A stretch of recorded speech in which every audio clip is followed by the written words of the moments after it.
미국의 정치인이었던 이 로버트 잉거솔은 반기독교적인 강연자로 유명했습니다.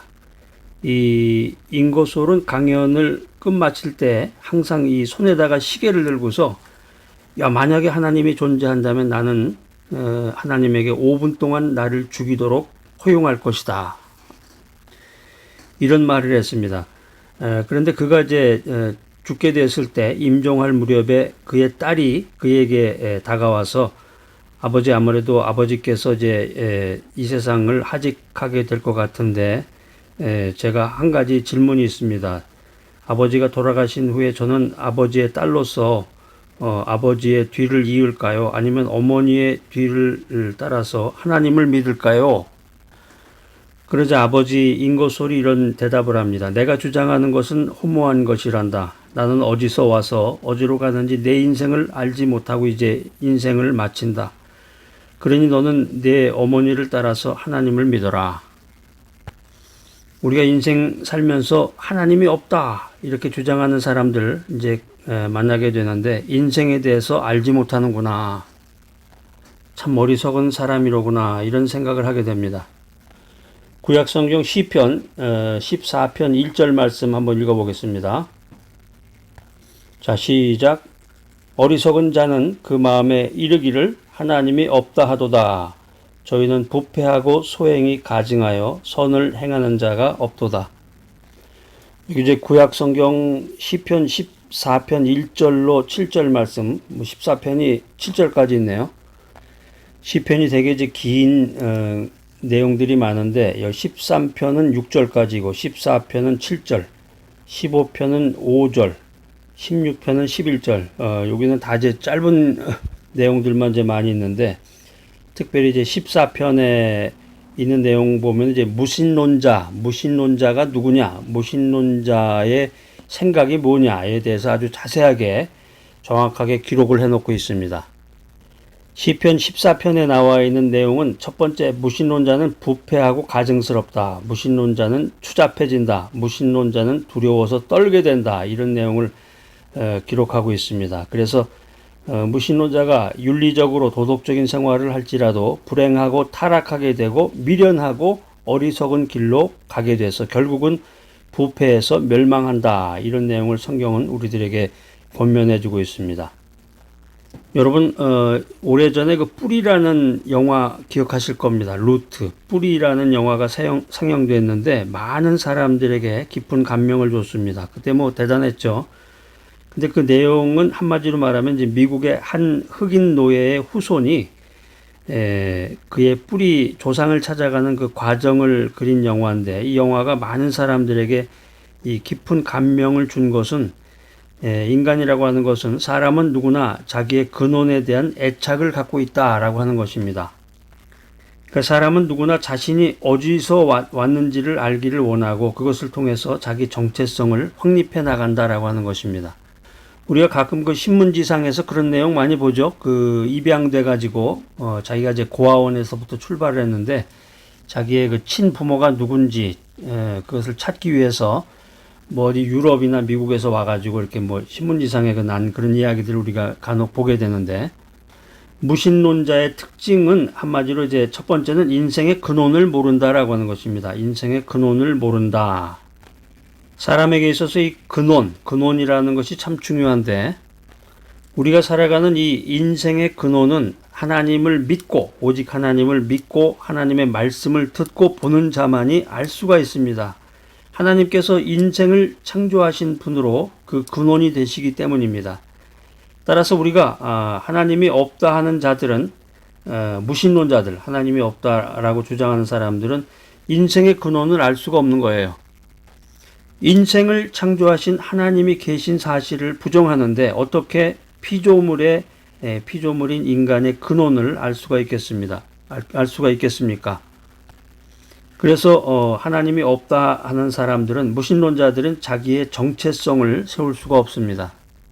자기 정체성, 아이덴티티라고 그러는데 미국에서 생활하는 한국인들 이제 어려서부터 미국에서 태어난 아이도 있고 어려서 이제 미국으로 이민 간 아이들도 있는데 걔네들이 이제 대학생 때 제일 고등학교 대학생 때 제일 힘들어하는 게 뭐냐면 자기 정체성이에요. 자기 정체성. 나는 누군가, 난 어디서부터 왔는가. 거기에 대한 그 회의와 번민이 많은데, 하나님을 알지 못하고 하나님을 믿지 못하는 무신론자들은 아무런 목적의식이 없이 인생을 살아가는 사람들입니다.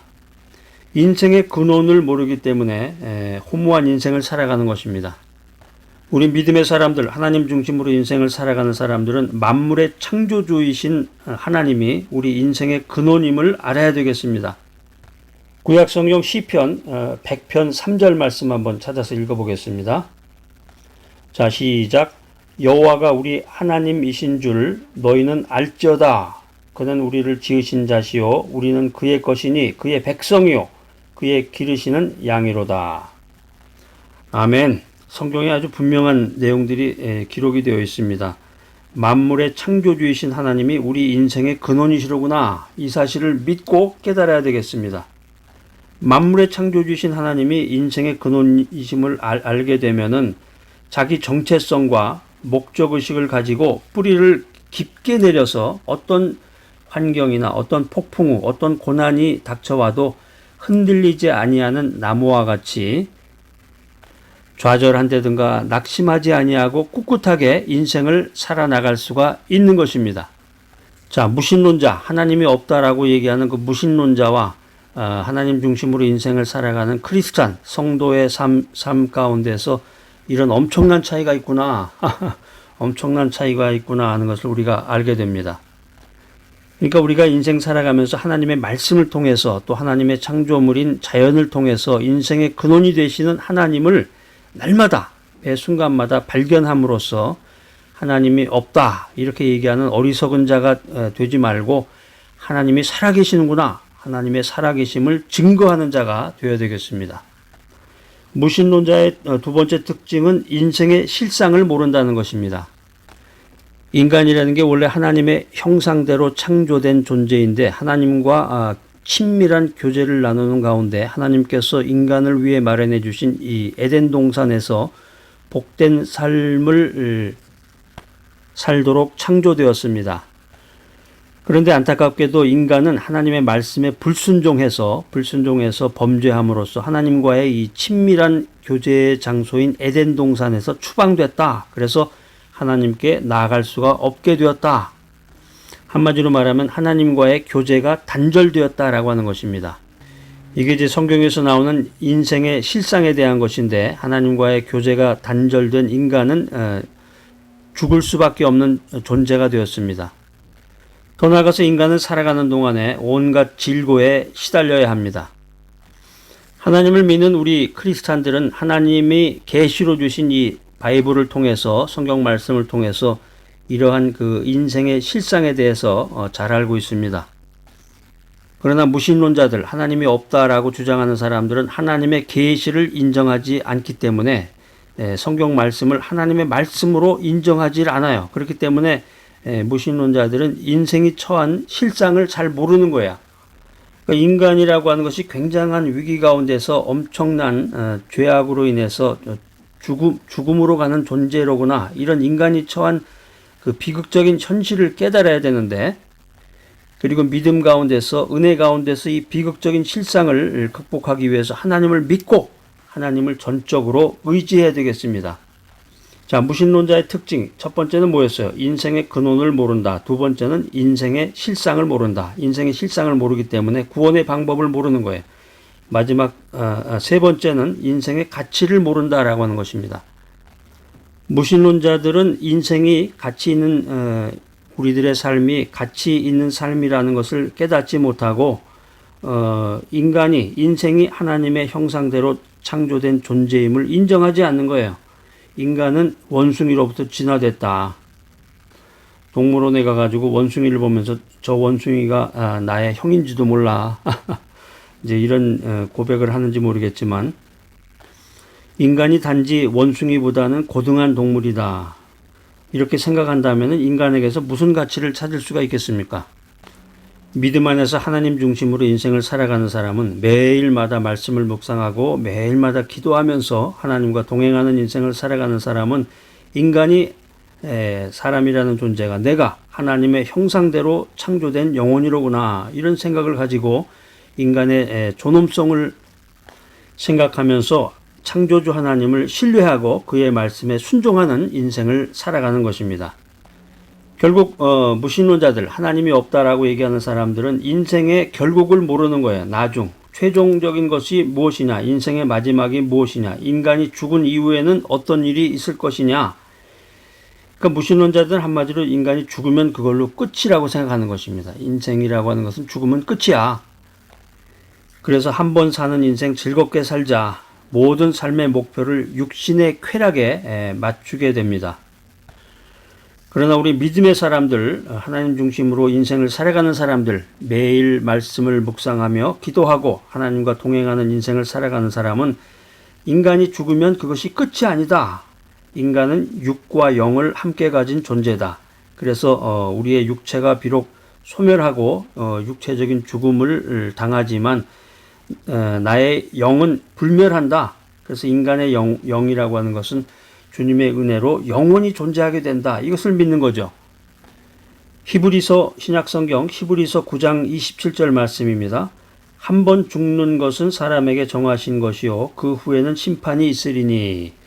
자, 이 말씀도 암송 구절인데 여러분 꼭 찾으셔서 히브리서 9장 27절 말씀 언더라인을 하시고 3번 큰 목소리로 읽어보세요. 3번 읽는 거 사실 쉽지 않아요. 한 번도 읽을까 말까 할 텐데 그러니까 한 2번 정도는 읽으세요. 3번 정도 읽으시려면 이제 인내심이 필요한데 한 번이라도 읽으시고 좀 관심 있으시면 2번 정도. 한 번 죽는 것은 사람에게 정하신 것이요 그 후에는 심판이 있으리니. 성경을 찾으셔가지고 언더라인을 하시고 이 말씀을 받아들이시기 바랍니다. 성경은 말합니다. 모든 인간은 죽은 후에 하나님의 심판을 받는다. 신약성경 로마서 2장 1절부터 10절까지 2장 1절로 10절 말씀에 보면은 하나님이 없다 하면서 진리를 쫓지 아니하고 불의를 따라가면서 썩을 것만을 구한 자에게는 영벌로 갚으신다.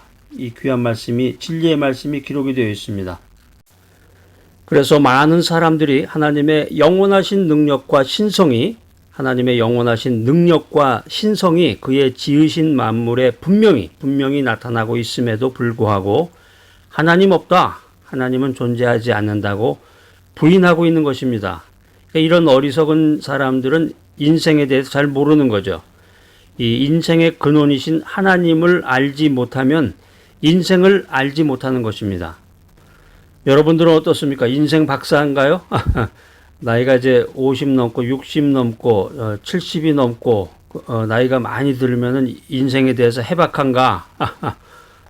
인생 살아가면서 그 인생 세상 지식은 이제 많이 알겠죠. 여러 가지로. 그렇지만 이제 하나님, 인생의 근원이신 하나님에 대해서 박사학위를 받아야 된다. 신학교에 들어가서 박사학위를 받으려는 얘기가 아니라 성경 말씀을 많이 읽고 묵상하고 또 말씀대로 실천하면서 인생을 살아가고 기도하고 할렐루야 주님을 찬양하고 그러면 하나님에 대한 박사학위를 받게 되는 것입니다. 자, 오늘 이 귀한 메시지 들으신 여러분들, 하나님의 살아계심을 믿고 인생의 근원이신 하나님을 더욱 알아가는 귀하고 복된 여러분 모두가 되시기를 간절히 기대합니다.